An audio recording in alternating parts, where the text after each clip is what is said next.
एक JEE aspirant जब JEE के अलावा एप्लीकेशन फॉर्म भरने की सोचता है तो उसके सामने इतने सारे ऑप्शंस आ जाते हैं, लेकिन क्या हमें इतने सारे एप्लीकेशंस की जरूरत भी है? बिल्कुल नहीं। आज मैं आपको बताता हूँ जेई के अलावा सिर्फ ऐसे 5 एप्लीकेशंस जिनमें तुम्हें अप्लाई करना ही चाहिए। शुरू करते हैं पहले से बिटसेट। ये एग्जाम हर वो स्टूडेंट को देना चाहिए जो जेई की प्रेप कर रहे हैं। ये एग्जाम टोटल 2 बार होता है साल में, फेज 1 एंड फेज 2। एंड भाई ये बहुत अच्छी चीज है कि 2 फेजेस में होता है। इन केस पहला फेज अच्छा नहीं जाता तो सेकंड फेज में आप अपना बेस्ट दे सकते हो। फेज 1 के एप्लीकेशन स्टार्ट होंगे जनवरी 21 से, यानी स्टार्ट हो चुके हैं। वहीं लास्ट डेट होगी अप्रैल 18। फेज 2 के एप्लीकेशन स्टार्ट होते हैं मई 26 से एंड लास्ट डेट होगी जून 10। दोनों फेजेस की इंपॉर्टेंट डेट्स स्क्रीन पे है, स्क्रीनशॉट लेके रख लो, बाद में काम आएगी। ये 3 घंटे का ऑनलाइन एंट्रेंस एग्जाम होता है जिसके टेस्ट सेंटर्स आपको पूरे इंडिया में देखने को मिलते हैं। दोनों ही सेशंस की आप फीस भी देख सकते हो। सेशन 1 की फीस 3400 के आसपास है, वहीं सेशन 2 की 2000 के आसपास। मेरी साइड से रिकमेंडेशन यही होगी कि दोनों सेशंस के लिए अप्लाई करो, क्योंकि पहला सेशन इनकेस अच्छा नहीं जाता है तो सेकंड सेशन तो आपके पास रहेगा ही। अब जैसे इसकी एप्लीकेशन फी हायर साइड में है, वैसे इसकी कॉलेज फीस भी हमें ज्यादा देखने को मिलती है। मान के चलो आपके 4 साल के 30 लाख तो लगने वाले हैं। 5 साल का कोर्स रहेगा तो ये नंबर 35-36 लाख तक भी पहुंच सकता है। आपको पता ही होगा कि इसे टॉप 5 आईआईटीज के साथ कंपेयर किया जाता है, क्योंकि इसकी फैसिलिटीज काफी तगड़ी हैं। बस ये प्राइवेट कॉलेज है इसलिए इसकी फीस ज्यादा है। इसके थ्रू आपको बिट्स के तीनों कैंपसेस मिल जाते हैं, bits Pilani, Hyderabad and Goa campus. तीनों में ओवरऑल एवरेज 18 to 20 लाख मिल जाता है। वहीं सीएससी एवरेज की बात करूं तो 25 लाख प्लस इजीली जाता है। क्लास 12 एलिजिबिलिटी इसकी 75% रहेगी पीसीएम में। वहीं इसका एग्जाम पैटर्न देखिए तो टोटल 390 मार्क्स का आपका एग्जाम होगा, जिसे 4 सेक्शंस में डिवाइड किया गया है। Physics, chemistry, maths, English proficiency and logical reasoning. हर सही आंसर पे आपको 3 नंबर मिलते हैं एंड हर गलत आंसर पे आपका 1 नंबर कटेगा। डिफिकल्टी लेवल की बात करें तो जेईई मेंस के टक्कर का ही ये एग्जाम है। स्पीड चाहिए आपको इस एग्जाम को क्लियर करने के लिए। अगर प्रैक्टिस नहीं करोगे पहले से तो इसको अप्लाई मत ही करना। एंड प्रैक्टिस भी ना सिर्फ शीट्स एंड डीबीबी लगाना ही नहीं होता, आपको सेम एग्जाम वाला एनवायरनमेंट चाहिए प्रैक्टिस के लिए। जब आप शीट डीबीबी लगाते हो तब आपके पास कोई टाइम रिस्ट्रिक्शन नहीं होता और ना ही आप मार्क्स चेज कर रहे होते हो। आसान भाषा में रियल एग्जाम वाली फील नहीं आती इनमें। तो इसके लिए क्या करें? आपको ऐसी टेस्ट सीरीज की जरूरत है जो आपको सेम एग्जाम वाली फील दे, जिसमें टाइम लिमिट हो, इंटरफेस भी एकदम जेई जैसा हो, ताकि पहले से एग्जाम पैटर्न के साथ फेमिलियरिटी हो जाए। एंड इसके लिए मार्केट में बहुत सारी टेस्ट सीरीज अवेलेबल है, लेकिन मुझे जो यहाँ पे सही लगी वो है टेस्ट बुक की JEE mains plus advance test series. ये मार्केट की टेस्ट सीरीज से काफी अलग है। यहाँ पे आपको 200 से ज्यादा मॉक टेस्ट एंड पीवाईक्यूज के साथ साथ क्विक रिवीजन के लिए स्टडी नोट्स भी मिलते हैं। इनके मॉक टेस्ट आपको रियल एग्जाम वाली फील देंगे, ताकि आप पहले से मेंटली प्रिपेयर हो जाओ। जेईई के साथ साथ और भी कई एंट्रेंस एग्जाम्स हैं जिनकी टेस्ट सीरीज आपको यहाँ पे मिल जाएगी। एंड ये बहुत बजट फ्रेंडली है। आई गेस आपको 679 में 6 मंथ का एक्सेस मिलता है। जिनको चेकआउट करना है उनको डिस्क्रिप्शन में इसकी लिंक मिल जाएगी एंड कूपन कोड भी मिलेगा, चाहे तो यूज कर सकते हो। बढ़ते हैं नेक्स्ट एग्जाम की तरफ, कॉमेट के। ये नेशनल लेवल एंट्रेंस एग्जाम है जिसे हर स्टेट के स्टूडेंट्स दे सकते हैं। मैं इसकी सिर्फ 3 बातें आपको बताता हूँ जिससे आप अपना डिसीजन बना पाओगे। पहली बात, इसके थ्रू आपको बेंगलुरु के तगड़े कॉलेजेस मिलते हैं। सेकंड, ऑल इंडिया सीट्स है भाई, कोई रिजर्वेशन नहीं, कुछ नहीं, तो सबको मौका मिलता है इस एग्जाम में, चाहे आप अदर स्टेट के हो चाहे सेम स्टेट के हो। नहीं तो बहुत सारे आपने एग्जाम्स देखे होंगे जिनमें अदर स्टेट स्टूडेंट्स के लिए सीट्स होती ही नहीं है, अगर होती भी है तो बहुत कम एंड उसकी भी कट ऑफ बहुत ज्यादा जाती है। लेकिन कॉमेट के केस में ऐसा नहीं है। थर्ड बेनिफिट है, क्लास 12 में 75% चाहिए ही नहीं, 45% है आपके पीसीएम में, काम चल जाएगा। अगर आप रिजर्व कैटेगरी से हो 40% भी बहुत है। इनके थ्रू जो कॉलेजेस मिलते हैं उनकी 4 साल की ट्यूशन फीस 8.84 लाख के आसपास आती है। बाकी हॉस्टल्स, खाने वगैरह का एक्स्ट्रा रहेगा। अगर आप इस एग्जाम को देते हो एंड आपको टॉप कॉलेज में सीएससी मिल जाती है तो आपका बढ़िया काम बन जाएगा। यहाँ थर्ड वेब से इसके एप्लीकेशन स्टार्ट होंगे जो चलेंगे 15 मार्च तक। आगे पीछे डेट्स हो जाती है कई बार, लेकिन फिलहाल के लिए यही है। इसके एप्लीकेशन फीस 1950 के आसपास है, प्लस 18% जीएसटी लगता है, जो कि होता है अराउंड 2301।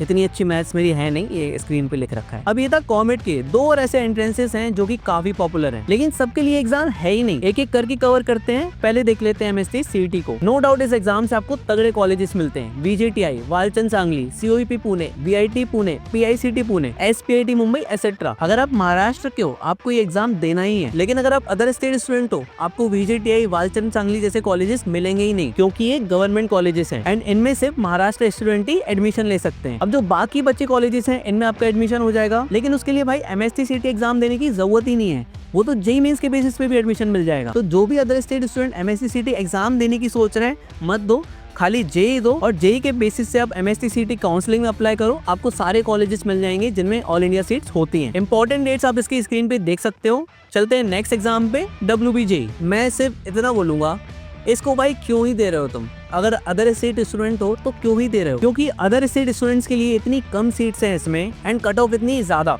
मोस्टली लोग जादवपुर यूनिवर्सिटी के लिए इसमें अप्लाई करते हैं, लेकिन वो आसानी से मिलता नहीं। इसके एग्जाम सेंटर्स भी वेस्ट बंगाल में है, तो आपको वहाँ जाना पड़ता है एंड इसका पेपर भी टफ रहता है। लाइक मैथ्स के इतने सारे क्वेश्चंस आते हैं इसमें एंड जेई के टक्कर के क्वेश्चंस होते हैं प्लस ज्यादा क्वांटिटी में।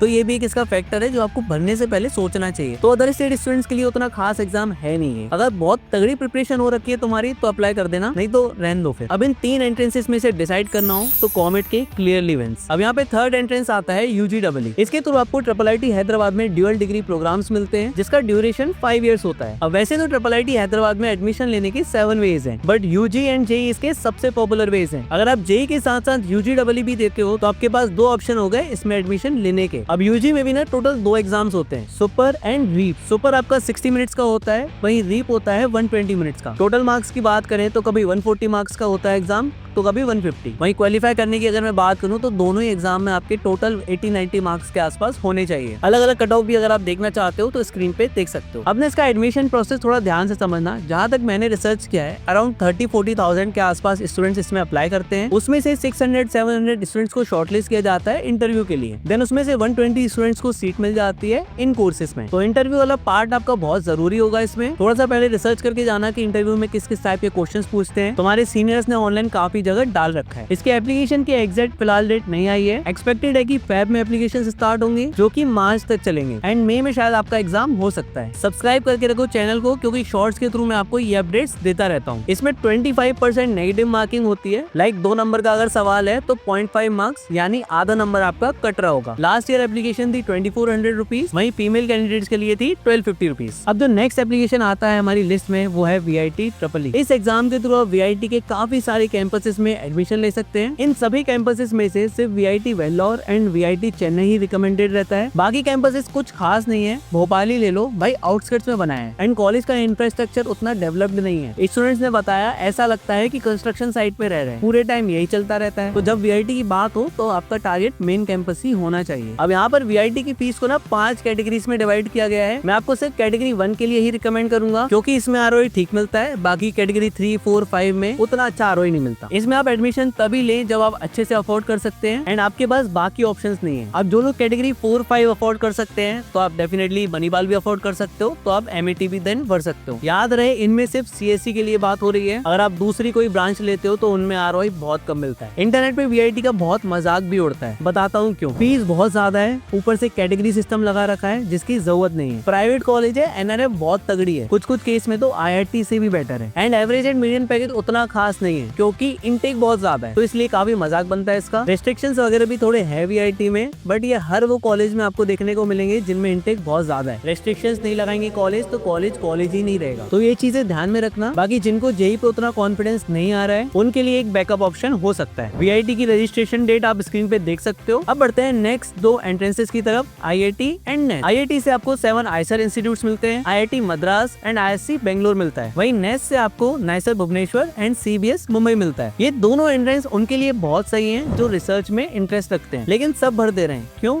मजा आ रहा है भरने में। समझते हैं पहले इंस्टीट्यूट्स के बारे में। अगर प्लेसमेंट्स वगैरह प्रायोरिटी है तुम्हारी तो इन्हें अवॉइड करो। मोस्टली स्टूडेंट जो यहाँ पे पढ़ते हैं वो PhD नहीं तो फर्दर स्टडीज के लिए ऑप्ट करते हैं। अगर आप लंबे समय तक पढ़ाई कर सकते हो तो ही इनमें अप्लाई करना, क्योंकि ये BTech नहीं BSMS कोर्स प्रोवाइड कराते हैं जो कि 5 साल का होता है। देन उसके बाद भी आपको PhD नहीं तो फर्दर स्टडीज के लिए जाना पड़ता है। डिफिकल्टी लेवल की बात करें तो ये एग्जाम्स JEE मेन से थोड़ा टफ एंड JEE एडवांस से थोड़ा आसान पड़ते हैं। मैं बोलूंगा थोड़ा सा और इंस्टीट्यूट्स के बारे में जानो एंड सही लगे तो आप इनमें अप्लाई कर सकते हो। दोनों ही एग्जाम्स की इंपॉर्टेंट डेट्स आप स्क्रीन पे देख सकते हो। एप्लीकेशन फीस भी आपको साइड में कहीं ना कहीं आ रही होगी। अब मार्केट में आपको 300 से ज्यादा एप्लीकेशन फॉर्म्स देखने को मिल जाते हैं। मैं बोलूंगा सब भरने की जरूरत नहीं है। काफी सारे प्राइवेट कॉलेजेस के एप्लीकेशंस भी आपको दिखाई देंगे। आप ये देखो कि आपकी तैयारी कितनी है। अगर आपकी तैयारी कम लग रही है तो आप अपना बजट देखो। अगर आपका बजट अच्छा खासा है उसके हिसाब से प्राइवेट कॉलेजेस में अप्लाई करो। अगर आपका बजट ज्यादा नहीं है तो मैं आपको एक ऐसी वीडियो लाके दूंगा जिसमें आपकी JEE के स्कोर्स के बेसिस पे मैं आपको काउंसलिंग बताऊंगा कि कौन सी काउंसलिंग में आपको अप्लाई करना है। अगर आपके कम मार्क्स भी आते हैं JEE में तो आप उन काउंसलिंग लिंक्स के थ्रू बजट वाले कॉलेजेस ले सकते हो। अननेसेसरी ऐसे प्राइवेट कॉलेजेस में ज्यादा पैसा डालने का मतलब नहीं है। अगर आप अफोर्ड कर सकते हो तो बैकअप ऑप्शन रख सकते हो। अगर आप अफोर्ड नहीं कर सकते देन मैं आपको काउंसलिंग्स बताऊंगा, वो वीडियो एक बार याद से देखना एंड सब्सक्राइब करके रखो क्योंकि वीडियोस आने वाली है बहुत सारी। मैंने एक वीडियो और बनाई थी जिसमें मैंने टॉप 25 एंट्रेंस एग्जाम्स को रैंक किया था। तो अगर आपके दिमाग में और भी कई सारे एप्लीकेशन फॉर्म चल रहे हो तो आप ये वीडियो देखो, हो सकता है मैंने उसमें कवर किया हो एंड आपको उसकी रैंकिंग भी पता चल जाएगी कि वो बढ़िया है, बेकार है, एवरेज है, कैसा है। इसी के साथ मिलता हूँ नेक्स्ट वीडियो में। Stay safe, peace out. Bag up बंद कर दो भाई, हो गया।